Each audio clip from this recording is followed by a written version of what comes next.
अस्सलामुअलैकुम नाज़रीन। मैं आज की सूरत हाल के साथ आपके सामने हाज़िर हूँ। जो बात है करने वाली वो ये है कि पंजाब हुकूमत जो कोलिशन गवर्नमेंट है पीटीआई और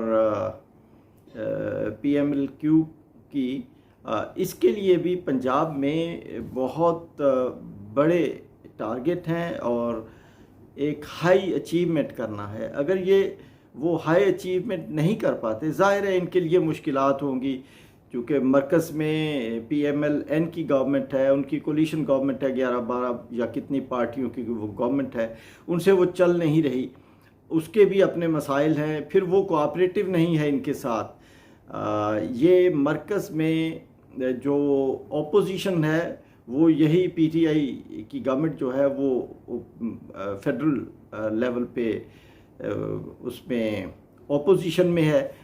तो पंजाब गवर्नमेंट को अपने सूबे में अवाम को सहूलियात देने के लिए फेडरल गवर्नमेंट से इमदाद या कोऑपरेशन नहीं मिलेगी। सो इसलिए इन्हें अपने तौर पर ये तमाम चीज़ें अरेंज करना होंगी। सबसे पहला टास्क जो है वो तो ये है कि स्पीकर और डिप्टी स्पीकर का चुनाव किया जाए। स्पीकर के चुनाव के लिए ज़राए के मुताबिक सिप्तैन खान जो हैं उनका नाम सामने आया है कि वो स्पीकर के लिए पीटीआई और पीएमएलक्यू के मुश्तरका उम्मीदवार होंगे। जो इसमें जो वोटिंग का तरीक़ाकार है वो कुछ इस तरह है कि ये सीक्रेट तरीक़ाकार है, मतलब इसमें ओपन हैंड के ज़रिए इसमें वोट नहीं दिया जाएगा, बल्कि इसमें सीक्रेट बैलेट के ज़रिए पोलिंग होगा। तो इसमें ज़राए के मुताबिक जो हमें मालूम हुआ है वो ये है कि पीएमएलएन के कोई 10 से 14 मेंबरान जो हैं वो इस पीटीआई और पीएमएलक्यू के जो मुश्तरका उम्मीदवार होंगे सिप्तैन खान, उनको वोट डालेंगे। लेकिन ये तो जब वोट पड़ेंगे तो फिर पता चलेगा कि सूरत हाल असल में है क्या। लेकिन उम्मीद है कि पीएमएलएन के 10 से 14 उम्मीदवार जो है वो पीटीआई के मुश्तरका उम्मीदवार को वोट डालेंगे। अच्छा, और फिर इसके साथ साथ जो मज़ीद डेवलपमेंट्स हैं वो ये हैं कि चौधरी परवेज़ इलाही ने चार्ज संभालते ही 2-3 ऑर्डर किए हैं जिन वो बड़े इम्पॉर्टेंट हैं, वो एडमिनिस्ट्रेटिव हैं। एक तो ये है कि फौरी तौर पर इंतज़ामी तब्दीलियाँ की गई हैं और मुख्तलिफ़ लेवल पे डीपीओज़, एसएसपीज़ और डीआईजीज़ उनकी ट्रांसफ़र पोस्टिंग्स हुई हैं, और जो इनकी नज़र में जो अच्छे लोग हैं इन्होंने उनको वहाँ पे पोस्ट किया है। लेकिन जो दूसरा इसके अलावा जो ऑर्डर है वो ये है कि जो सानिया मॉडल टाउन है जिसमें 14 अफराद शहीद हुए जो बेगुनाह थे, उनकी तहकीकात का आगाज़ भी कर दिया जाएगा, और जो कोई उसमें मुलव्वस है कोशिश की जाएगी कि उसे उसके मंतकी अंजाम तक पहुंचाया जाए। एक तो ये है, ये बड़ा इम्पॉर्टेंट है। और दूसरे नंबर पे वो अफसरान जिन्होंने 25 तारीख के पीटीआई के जुलूस के ऊपर शेल मारे, उनके ऊपर लाठी चार्ज किया, बड़ा शदीद तशद्दुद किया, और पीटीआई के लोगों की बहुत सारी गिरफ्तारियां हुई, गैर कानूनी तौर पर जो काम किए गए उनको भी पकड़ा जाए और उनको कैफरे किरदार तक पहुंचाया जाए। तो ये भी एक जो है इसका ऑर्डर जो है जारी हुआ।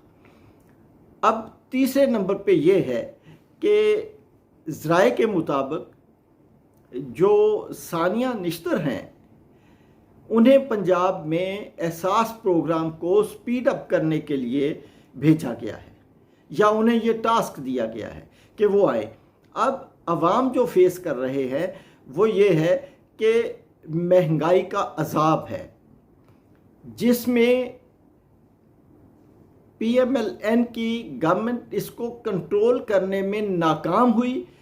ना सिर्फ नाकाम हुई बल्कि उन्होंने इसको और बढ़ाया, इसको और तेज़ किया और अवाम महंगाई में पिस रहे हैं। तो PTI ने ये कोशिश की है कि जो मंसूबे उन्होंने पहले शुरू किए थे उनको स्पीड अप किया जाए, उनको तेज़ किया जाए। मसलन हेल्थ कार्ड है, हेल्थ इंश्योरेंस के तहत 10 लाख की कवरेज दी गई थी, जो नून लीग ने उसको स्टॉप किया था, तो उसको दोबारा तेज़ किया जाए ताकि लोगों को जो सेहत की सहूलत है, ये बड़ी बुनियादी ज़रूरतों में से एक है। जो 4 बुनियादी ज़रूरियात हैं, रोटी, कपड़ा, मकान और सेहत, तो ये 4 बुनियादी ज़रूरतें हैं और ये इनमें से एक है। तो इसमें इसको ज़्यादा तेज़ी से आगे बढ़ाया जाए और लोगों को सेहत की सहूलत मुहैया हो। दूसरे नंबर पे महंगाई है। महंगाई में ज़्यादा महंगाई जो है वो मसनूई, आर्टिफिशियल है।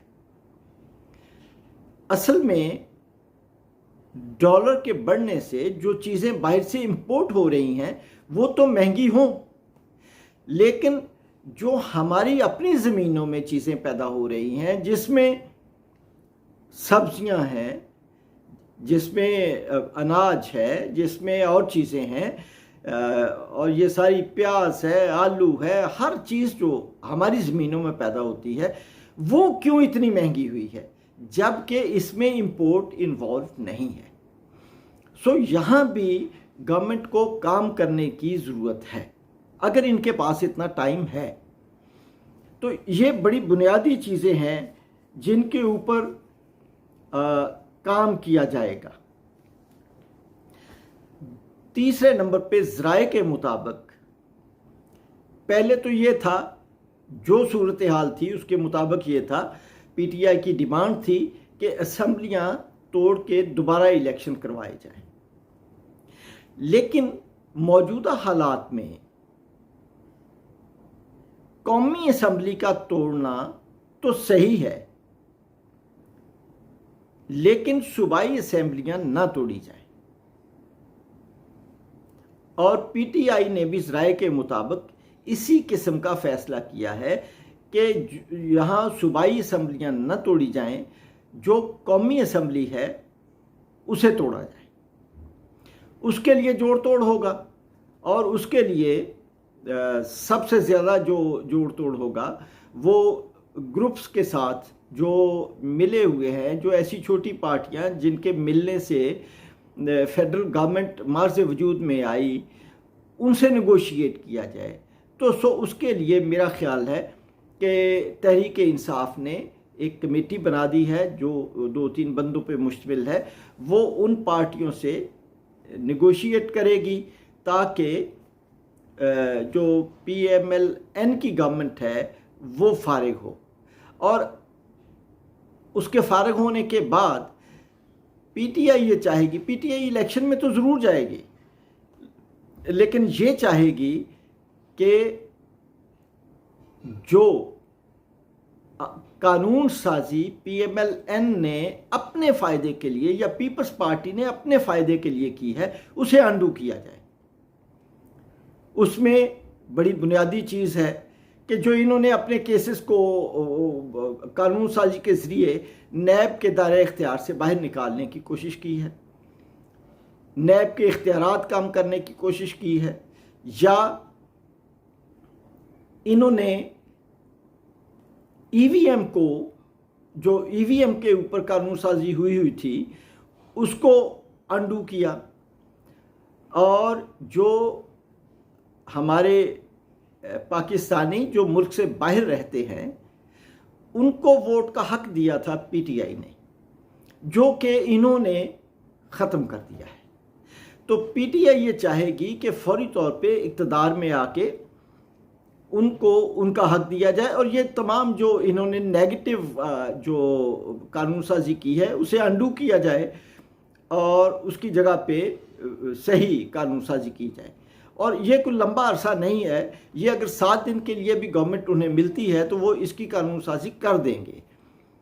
लेकिन उन्होंने भी मुतबादल ये जो पावर पॉलिटिक्स की बेसिक्स हैं उसके मुताबिक उन्होंने भी पीटीआई का रास्ता रोकने के लिए ये किया है कि पीटीआई के इतने इस्तीफे फौरी तौर पे एक्सेप्ट कर लिए जाएं जिनकी बिना पे पीपल्स पार्टी इक़्तिदार में जो पीटीआई है वो इक़्तिदार में ना आ सके और इनकी की हुई इस्लाहात अंडू ना हो सके।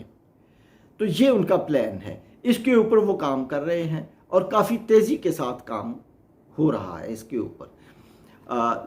लेकिन होना क्या है वो अभी कुछ दिनों की 5-6 दिनों की बात है, जिसके बाद ये वाज़े होगा कि होना क्या है या होगा क्या। और फिर आर्मी चीफ की तकर्री के लिए भी पार्टियां कोशां हैं कि वो नवंबर से पहले पहले इंतखाबात होने के बाद गवर्नमेंट बन जाए, ताकि ये इम्पोर्टेंट जो अपॉइंटमेंट है इसमें वो अपना रोल प्ले कर सके। तो ये इस किस्म की सूरत हाल है। बहरहाल मैं ये समझता हूँ कि पीटीआई की गवर्नमेंट को पंजाब में महंगाई को ख़त्म करने के ऊपर ज़ोर देना चाहिए और शिद्दत के साथ काम करना चाहिए ताकि आवाम को रिलीफ मिले। अनलकीली जो पेट्रोल है उसके ऊपर ये पीटीआई की गवर्नमेंट पंजाब में रिलीफ मुश्किल से दे पाएगी, नहीं दे पाएगी, क्योंकि उसका कंट्रोल मरकज़ के हाथ में है और मरकज़ नून लीग के पास है। लेकिन बाकी चीज़ें जो इंतज़ामी मामलात हैं, जो लॉ एंड ऑर्डर की सिचुएशन है और महंगाई को कम करने के जो और तरीके हैं, वो तो सूबे के इख्तियार में है, उनके ऊपर ये काम कर सकते हैं। और मेरी इनसे यही गुजारिश है कि ये बड़ी तेज़ी के साथ इसके ऊपर काम करें ताकि अवाम को रिलीफ मिले। अवाम पिस रहे हैं, ठीक है जी। तो इंशाल्लाह नई वीडियो के साथ फिर हाज़िर होऊंगा। अल्लाह हाफिज़।